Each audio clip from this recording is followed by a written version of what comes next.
Hal ini diutarakan Menteri Perhubungan Budi Karya Sumadi saat ditemui usai memimpin rapat terbatas terkait progres pengadaan tanah jalur kereta api di rumah jabatan Gubernur Sulawesi Selatan pada Jumat malam.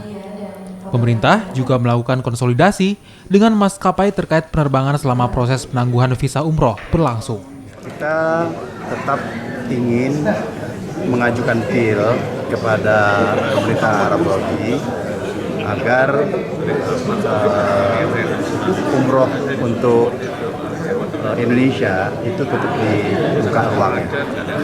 Jadi itu jalan pertama yang sedang dilakukan oleh Ibu Menteri. Yang kedua, ya kita akan konsolidasi.